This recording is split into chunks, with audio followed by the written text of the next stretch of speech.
Assalamualaikum warahmatullahi wabarakatuh. Alhamdulillahirabbil alamin.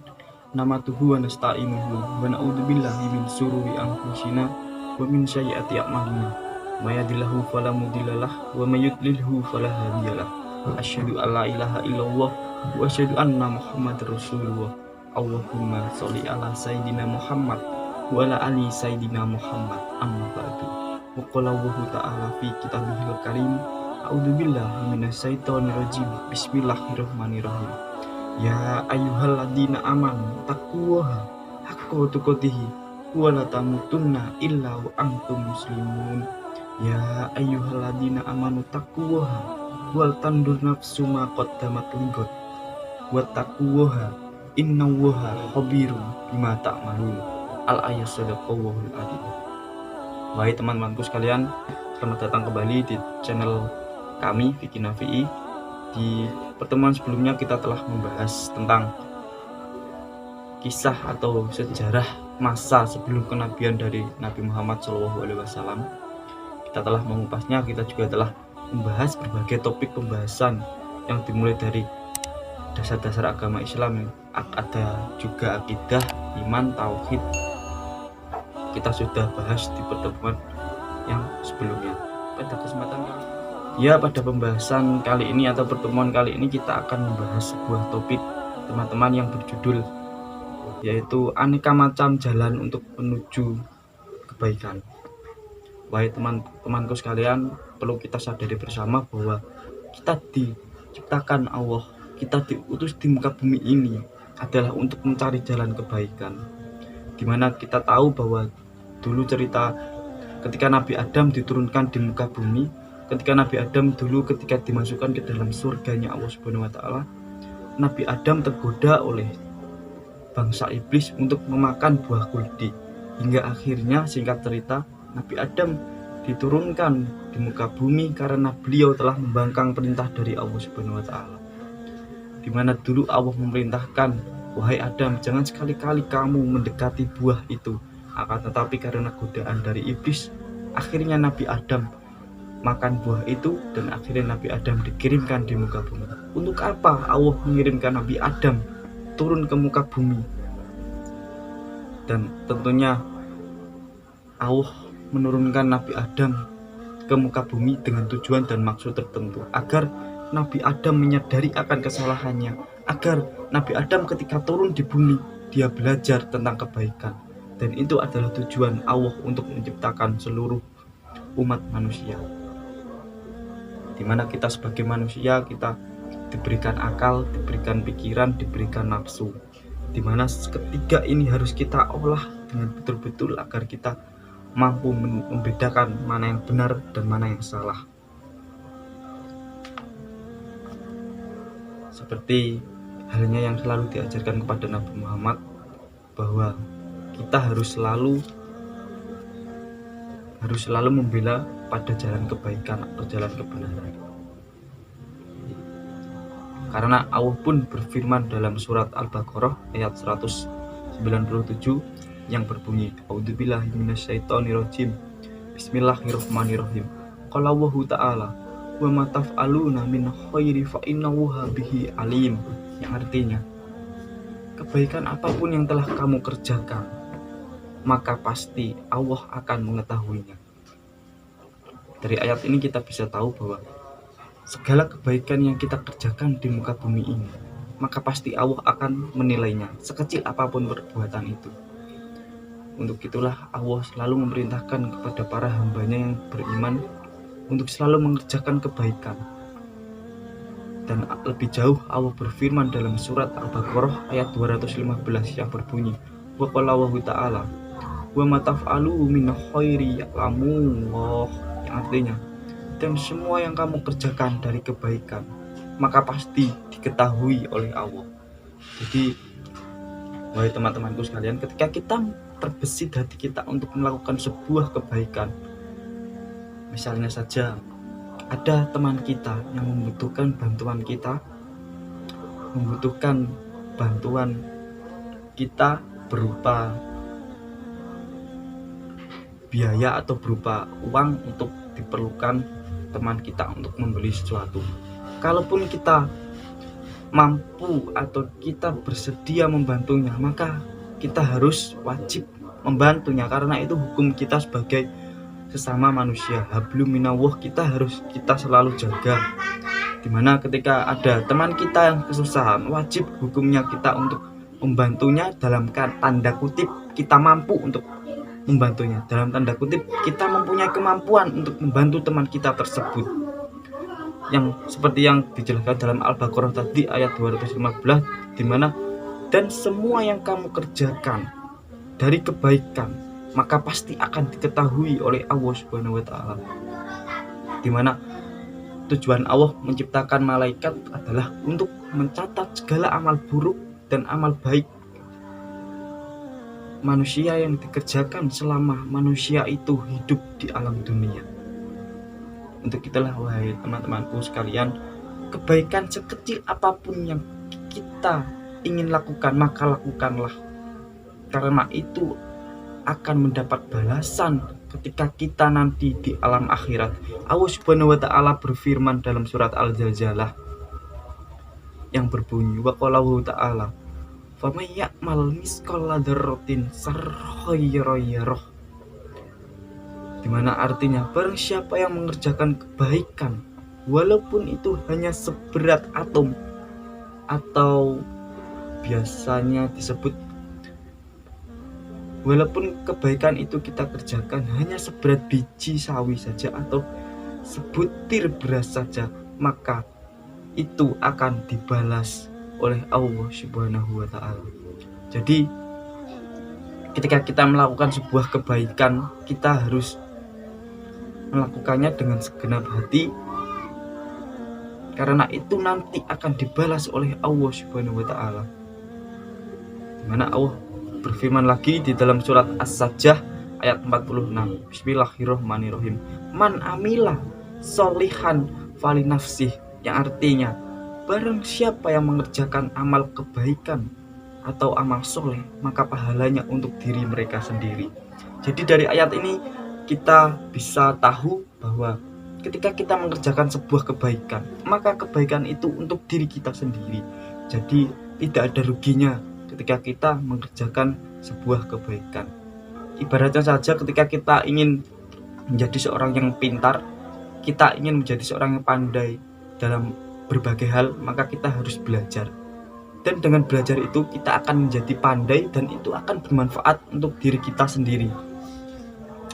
Maksud dari ayat ini adalah ketika kita melakukan sebuah kebaikan, maka pahalanya itu untuk diri kita sendiri. Dimana ada hadis dari Rasulullah yang berbunyi, A'udzubillah minasyaitonirrajim, Bismillahirrahmanirrahim. Qala Nabiya sallallahu alaihi wasallam, uridat ala a'malahu umati hasanahu fasyayi'uha wajadta fi mahoho sini a'malihal adani yumatu unitoriq wajadtu fi masawi a'maliha naho'atu takunu fil masjidi tatafanu rawahul muslim. Artinya dari Abu Jar, ia berkata bahwasanya Rasulullah SAW bersabda, telah ditunjukkan kepadaku semua amal perbuatan dari umatku, meliputi amal baik dan amal jelek. Aku mendapatkan amal yang baik diantaranya yaitu menyingkirkan sesuatu yang mengganggu di jalanan, dan aku mendapatkan amal yang jelek diantaranya yaitu membiarkan dahak atau ingus di masjid tidak ditutupi ataupun dibuang. Hadis riwayat Muslim. Dari hadis ini kita bisa belajar bahwa sekecil apapun kebaikan yang kita lakukan itu akan ada nilainya di mata Allah Subhanahu wa Ta'ala. Misal kita ketika melakukan perjalanan, kita melihat di jalan ada sebuah batu besar yang dimana batu itu ketika tidak kita singkirkan maka akan membahayakan orang lain. Jadi kita sebagai orang yang berpikir. Maka ketika kita melihat batu di tengah jalanan di mana batu itu mengganggu jalan, maka kita wajib untuk menyingkirkannya demi keselamatan orang banyak. Disitulah Allah menilai perbuatan kita, di mana perbuatan kita akan selalu diawasi oleh Allah Subhanahu wa Ta'ala. Disebutkan dalam hadis yang lain, di mana dari Abu Dzar lagi, qala illa linayu sallallahu alaihi wasallam la tahkironna minal maghrufi syai'an walau anta law fa'ahka bi wajhis taliq, rawahu Muslim. Artinya dari Abu Dzar, ia berkata, Nabi Shallallahu Alaihi Wasallam bersabda kepadaku, janganlah kamu sekali-kali menghina perbuatan sekecil apapun, walaupun perbuatan baik itu hanya berupa penyambutan dengan wajah yang berseri-seri. Hadis riwayat Muslim. Hadis ini juga menekankan kepada kita tidak boleh meremehkan kebaikan sekecil apapun kebaikan itu. Kita tidak boleh memandang remeh kebaikan yang pernah kita lakukan kepada orang lain ataupun yang pernah orang lain lakukan kepada kita. Jadi kita tidak boleh memandang kecil perbuatan itu, karena perbuatan baik selalu ada nilainya di mata Allah Subhanahu wa Ta'ala. Dimana kita perlu sadari bersama, kita hidup di dunia adalah hidup dalam kelompok yang banyak, dimana kita diciptakan Allah itu berbeda-beda jenis kulit, berbeda-beda wajah, berbeda-beda suku, berbeda-beda ras, berbeda agama. Dan itu Allah menciptakan itu agar kita saling mengenal, agar kita saling menebar kebaikan, agar kita saling melakukan sebuah kebaikan kepada sesama manusia. Itulah tujuan Allah menciptakan manusia dan dikirim manusia di muka bumi. Tidak lain hanyalah untuk saling melakukan kebaikan, mencari ridha Allah Subhanahu wa Ta'ala, dimana itu disebut sebagai ibadah ketika sudah berhubungan dengan Allah Subhanahu wa Ta'ala. Selain melakukan ibadah, kita juga harus mementingkan yang namanya hubungan kita sesama manusia, karena kita itu sebagai makhluk sosial, dimana arti dari makhluk sosial adalah makhluk yang tidak bisa hidup tanpa bantuan dari orang lain. Perlu kita sepakati bersama, wahai teman-temanku sekalian, bahwa kita hidup di alam dunia dari kita kecil sampai dengan kita berumur dewasa, kita tidak akan pernah bisa hidup tanpa bantuan orang lain. Mau sekaya apapun kita, mau sehebat apapun kita, mau kita itu seorang yang memiliki pangkat yang tinggi di dunia, tapi kita tetap membutuhkan bantuan dari orang lain. Untuk itulah melakukan sebuah kebaikan adalah sebuah hal yang sangat penting sekali, karena kita adalah makhluk yang tidak bisa hidup tanpa bantuan orang lain. Dan ini ada hadis yang menarik lagi, wahai teman-temanku. Ada satu hadis yang menarik dari hadis yang diriwayatkan oleh Bukhari dan Imam Muslim, dimana dulu dari Abu Dzar Jundub bin Junadah rahimahumullah, ia pernah berkata, saya bertanya kepada Nabi Muhammad SAW, ya Rasulullah, amal apakah yang paling utama? Lalu beliau menjawab, iman kepada Allah Subhanahu wa Ta'ala dan berjuang di jalan Allah. Saya bertanya lagi, memerdekakan budak yang manakah yang paling utama, wahai Rasul? Lalu beliau menjawab, memerdekakan budak yang sangat disayang majikannya dan yang paling mahal harganya. Lalu saya bertanya lagi, seandainya saya tidak dapat berbuat seperti itu, lalu bagaimana? Lalu beliau menjawab lagi, kamu membantu pekerjaan dan menyibukkan diri agar hidupmu tidak sia-sia. Lalu saya bertanya lagi, "Ya Rasulullah, jika saya tidak dapat berbuat yang demikian, lalu bagaimana ya Rasulullah?" Lalu beliau menjawab, "Janganlah kamu berbuat jahat kepada sesama manusia, karena sesungguhnya yang demikian itu merupakan sedekah bagi dirimu." Wahai teman-temanku sekalian, dari hadis satu ini kita bisa mengambil sebuah banyak pelajaran di dalamnya, di mana hal yang paling utama dalam hidup ini adalah kita tidak boleh jahat sesama manusia. Ketika kita tidak bisa jahat kepada sesama manusia, maka itu adalah bentuk sejati dari kebaikan, di mana kita tidak mau menyakiti hati orang lain. Itu adalah bentuk dari kebaikan juga, di mana sudah sangat jelas disinggung dari hadis ini bahwa janganlah kamu berbuat jahat kepada sesama manusia, karena sesungguhnya yang demikian itu merupakan sedekah bagi dirimu. Di samping itu ada hadis satu lagi yang ini saya baca terjemahannya, di mana dari Abu Dzar bahwasanya ada beberapa orang yang bertanya kepada Rasulullah SAW, "Ya Rasulullah, orang-orang kaya telah memborong pahala, yaitu mereka sholat sebagaimana kami, mereka puasa sebagaimana kami berpuasa. Di samping itu mereka masih dapat menyedekahkan hartanya." Nabi SAW bersabda, "Tidaklah Allah telah memberikan kepadamu kesempatan untuk bersedekah? Sesungguhnya setiap bacaan tasbih adalah sedekah, setiap bacaan tahmid adalah sedekah, setiap tahlil adalah sedekah, menyuruh berbuat baik adalah sedekah, dan mencegah sesuatu yang mungkar adalah sedekah. Dan bahkan di antara kamu yang melakukan persetubuhan dengan istrinya juga sedekah." Para sahabat lainnya pun bertanya, "Wahai Rasulullah SAW, apakah termasuk mendapatkan pahala orang yang melampiaskan nafsunya atau bersetubuh dengan istrinya?" Lalu beliau menjawab, "Bagaimana pendapatmu seandainya ia melampiaskan nafsunya pada hal yang haram? Bukanlah yang demikian itu mendatangkan sebuah dosa? Demikian sebaliknya, jika ia melampiaskan nafsunya pada hal yang halal, pasti ia mendapatkan pahala." Hadis riwayat Muslim.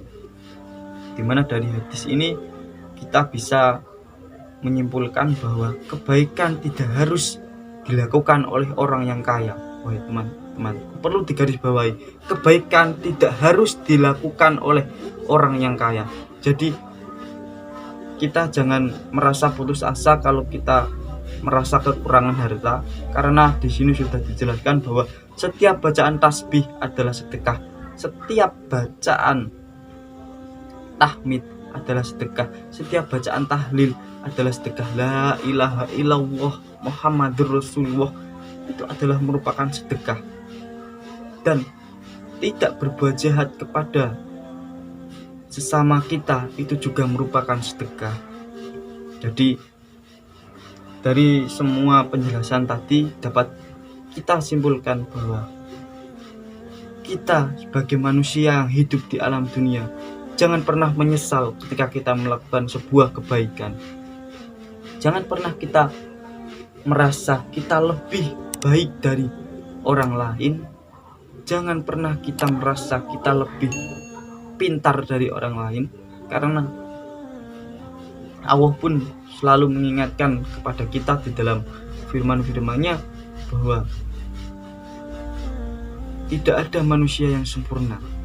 Manusia yang baik adalah manusia yang selalu mengakui kesalahannya dan selalu meminta maaf dan selalu berusaha dalam jalan menuju kebaikan, di mana kita telah membacanya setiap hari di dalam surat Al-Fatihah yang berbunyi, "Ihdinas siratal mustaqim." Tunjukkanlah kami jalan yang lurus, wahai Tuhanku, tunjukkanlah kami jalan yang benar. Dalam surat Al-Fatihah tadi kita bisa belajar banyak hal, bahwa kita hidup harus selalu menuju jalan kebaikan, di mana jalan kebaikan itu adalah jalan yang diajarkan oleh Allah Subhanahu wa taala dan jalan yang diajarkan oleh Nabi besar kita Muhammad SAW, di mana Allah sudah menurunkan ayat-ayatnya di dalam sebuah Al-Quran yang harus kita pelajari, dan Nabi Muhammad sudah mengajarkannya kepada seluruh umat manusia yang ada di muka bumi ini.